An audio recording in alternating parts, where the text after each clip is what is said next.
देखो एक बात मैं तुमको बोलता,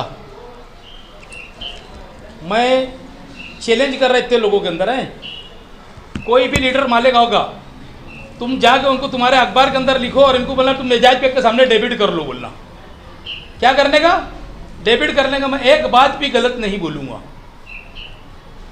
और रहा सवाल जो है ना, उसकी तारीख के साथ मैं देता हूँ तुमको और बोल देता, बता देता ना भाई, उसमें कोई गलत किसी के बारे में मैं नहीं बोलूँगा। रुक जाओ इसको एक मिनट, मैं तुम्हारे को मैं गलत बोलूँगा ही नहीं किसी के बारे में, मेरे को इल्ज़ाम नहीं लगाना है किसी के ऊपर। आप थोड़ा सी 2 मिनट मेरी बात को सुन लो, मैं तुम्हारे को तारीख के साथ में बोल रहा हूँ भाई।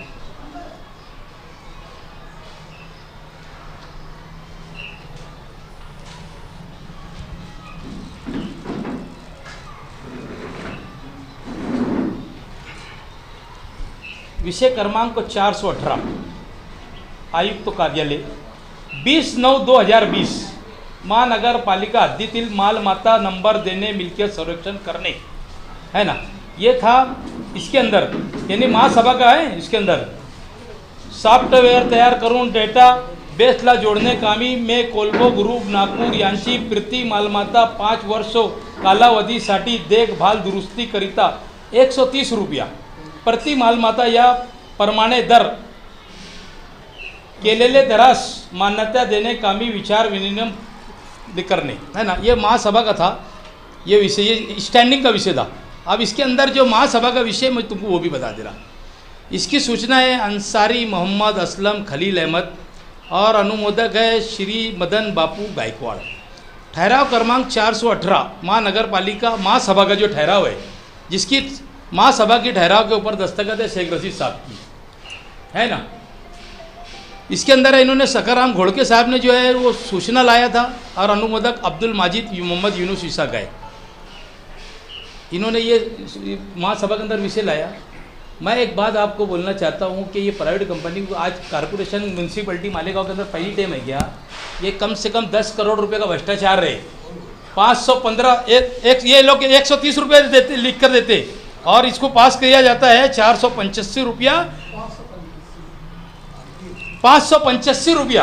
महासभा का ठहराव होता है 130 रुपये से, है ना, और स्टैंडिंग देती है 585 रुपये का ठहराव करके।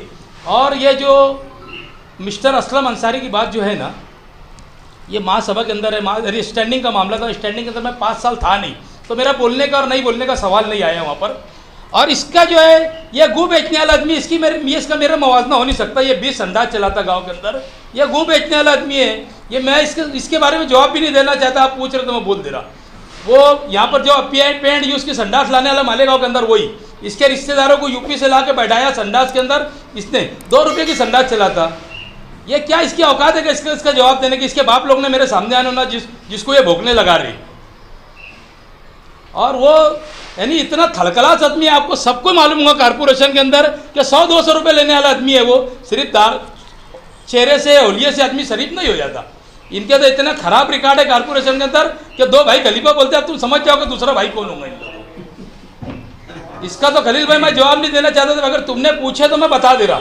वो है तो बेहतर है, मैं जागीरदार घराने से पैदा हुआ, मेरे बाप दादा जागीरदार थे, तो ये लोग का जवाब भी देना नहीं चाहता मैं। तुमने पूछे तो मैं इतना बोल दे रहा हूँ उसके बारे में।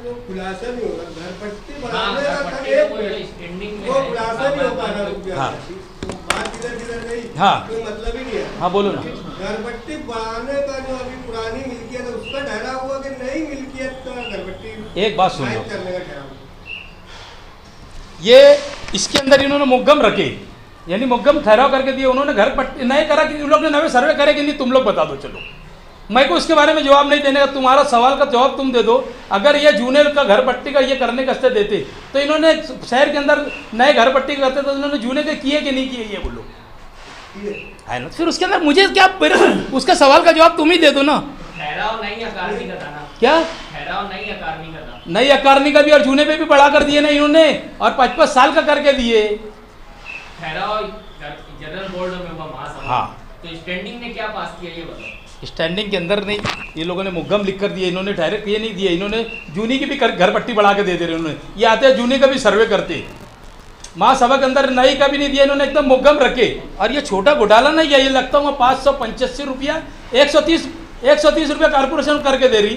135 रुपया, 30-35 रुपये जो भी है, यानी महासभा ठहराव कर रही है, ये 585 रुपये दे रही है करके दे रहे, तो ये 10 करोड़ रुपये का भ्रष्टाचार है कम से कम। 585 कौन करी? स्टैंडिंग स्टैंडिंग ने करी, तो स्टैंडिंग में उस वक्त चेयरमैन कौन था? नीलेश आहिर था चेयरमैन। स्टैंडिंग में जो ठहरा वो उस पे भी अनुमोदक और वो होगा ना। अरे स्टैंडिंग में मोहम्मद असलम खलील अहमद बताया ना मैं तुमको, सूचक वो है, अनुमोदक मदन बापूलाल गायकवाड़ है।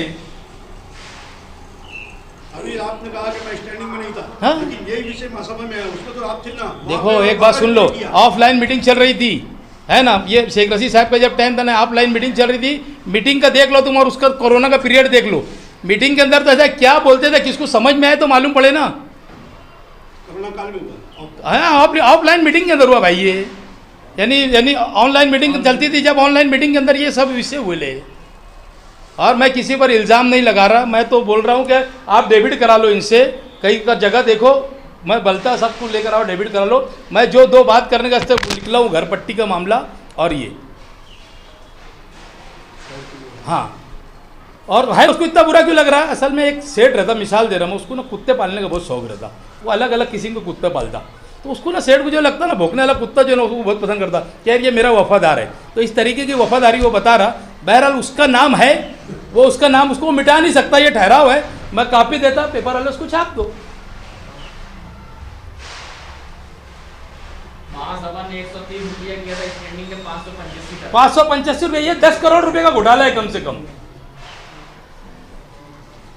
मैं इल्ज़ाम नहीं लगा रहा, पेपर के साथ में मैं अभी इसको निकाल कर तुम्हारे को देता, मैं गाड़ी में से निकाल के ला पेपर, उसको झेराक्स तो ले लो तुम, उसके अंदर है मेरी गाड़ी के अंदर, हाँ, मैं दे देता, प्रेस कॉन्फ्रेंस खत्म होने के बाद तुम लो और उसको छाप दो ना। आपने कहा कमिश्नर नहीं सुनता, इसलिए आप वो बता करने वाले, उसके बावजूद भी नहीं सुना तो देखो कुछ ना कुछ तो इसका रास्ता निकलेगा, उसको सुनना पड़ेगी, वो शायद गांव के आगे राव की नहीं चलती, बस मेरे को इतना ही बोलना है। किसी ने कहा है कि एजाज भी एक शहर के लिए अजाब है। मैंने इतनी बड़ी बात बोल दिया, मैं जागीरदार घराने से पैदा हुआ, मेरे बाप दादा जागीरदार थे, और वो मेहतर है 2 रुपये संडास के वसूल करने वाला, उसका जवाब नहीं दूंगा मैं। ये मेरे लोग हैं ना, कभी वक्त तो पड़ेंगे तो दे देंगे। देखो मैं कांग्रेस के अंदर आज आया तो ऐसा ज़रूरी नहीं है कि मैं ये ज़रूर, मैं बहुत बड़ा नेता नहीं है कि मैं भाग भी जाऊँ, फिर जाके शरद पवार से भी मिल लूँ, फिर कुछ भी करूँ किसके भी साथ। अच्छे दिन हमेशा लोगों ने कहा है, हमारे शेख रशीद साहब की खुद जवानी है, कांग्रेस ने बहुत अच्छे दिन, यानी इससे अच्छी सियासत कोई दुनिया यानी इंडिया में नहीं कर सकता। कांग्रेस ने हमेशा सबको लेके चली, विकास की, सब कुछ की, तो वो कांग्रेस पार्टी आज नहीं तो अच्छे दिन आ रहे हैं, आप खुद देख रहे हैं। और आज अपोजिशन लीडर कांग्रेस का होगा, आज कुछ ना कुछ तो हम लोग, जब पार्टी आगे जाएंगी, आवाम का साथ रहेंगे तो पार्टी आगे जाएंगी।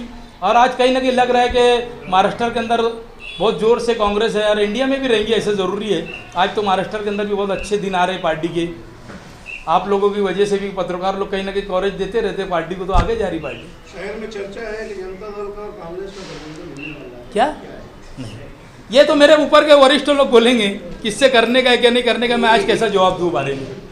उन्होंने अगर बोली थी कि यार हमको तुम्हारे हमारी पार्टी राष्ट्रवादी शरद पवार साहब की है, तो अगर उससे करना पड़े तो अभी आज मैं कैसे बोल सकता।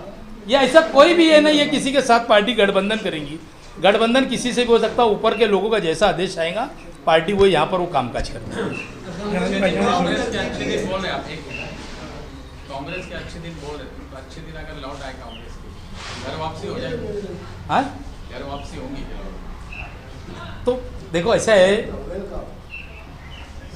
सत्ता कोई भी रहती, मैंने खुद देखा, मैं 3 टाइम स्टैंडिंग चेयरमैन था, नगर अध्यक्ष था, जिस दिन तक आदमी पद के ऊपर रहता है ना, तो वो पद की गर्दी रहती है, आदमी की गर्दी बहुत कम रहती है। आदमी के मानने वाले जो खुलूस के जो दोस्त अहबाब रहते ना, वो उसके समझ लेना, असल जो वफादार रहते उसके दोस्त रिश्तेदार, वो उसके वफादार रहते। बाकी जो गर्दी रहती ना वो सत्ता की रहती।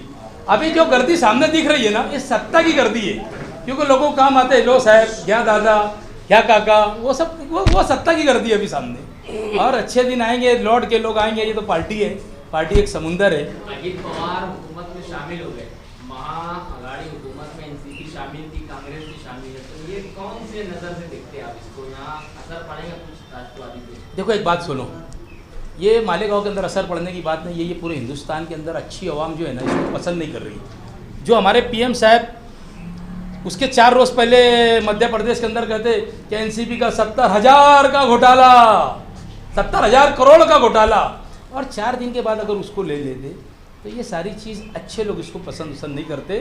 ठीक है, ये हुल अपाड़ कोई भी रोड पे चलने वाला आदमी क्या बोल देंगे वो जाने दो। बहरहाल जो पब्लिक आप उसको अच्छी नज़र से नहीं देख रही है सारी चीज़ को, कि कल तक के मैंने देखा, कल किरण सोमैया को बोले थे साहब आपका क्या बोलना है, एक लफ्ज़ भी बोल नहीं रहा, वो सीधा सीधा जाकर गाड़ी के अंदर बैठ जा रहा है। यानी जो घोटाले निकाल रहा था उससे पूछ रहे साहब आपका क्या बोलना, तो बोल नहीं रहे हो। तो ये सब चीज़ को जो पसंद नहीं करते ये लोग, ये सियासत को आप जान चुके हैं कि ये सियासत कैसी है ऊपर के लेवल की, कि भाई तुमको लेना है ताबे में तो बोल दो ईडी, चलो। आप 25 साल से आवाम में काम कर रहे, खिदमत कर रहे, तो अगर असेंबली चुनाव रहा तो क्या आपकी तैयारी है? पार्टी ने अगर मुझे टिकट दिया तो मैं हर हाल में असेंबली के इलेक्शन लड़ूंगा। टिकट दिया क्यों? जैसे कोई पैराशूट से आगे ले लिया तो? एक बात सुनो, मैं एक पार्टी का जिम्मेदार है, मैं जिम्मेदारी की हैसियत से तो यही बोलूँगा कि मुझे अगर पार्टी ने टिकट दिया तो मैं लड़ूंगा। दूसरी बात यह है कि पैराशूट से आगे लेकर आ जाए कि चार्टर प्लेन से आगे जाकर लेकर आ जाए। मैं कल और परसों मुंबई के अंदर सब वरिष्ठ लोग से मिलने वाला है। मेरा रात का बूथ का फ़्लाइट है दिल्ली का, मैं जुमरात और जुम्मा दिल्ली में रहने वाला है, सब वरिष्ठ लोग से मिलूंगा। मेरी भी तैयारी ये है कि पैराशूट से जो आन नहीं दूंगा मैं किसी को ऐसी भी इतनी आसानी से, मेरी ये तैयारी है। मेरा हाँ, मैं बूथ के दिन का मेरा फ़्लाइट है, मैं जुमरात जुम्मा दिल्ली रहूँगा, मैं भी वरिष्ठ लोग से मिलूंगा। अब जब मैं एक जिम्मेदारी लेके चल रहा तो फिर आप ऊपर के लोगों की आखिरी मर्जी रहती है, आपको तो सब मालूम है सियासत के अंदर, समझे क्या। मैं तो सुनता था कि प्लेन के अंदर कोई आमदार बैठ के आ रहा था टिकट के लिए और उसने कहा था कि मुख्यमंत्री बनूंगा, उसके टिकट कट गया था। तो मैं तो छोटा आदमी है गाँव का, मैं कैसे बोल सकता। हाँ, कटिंग पार्टी का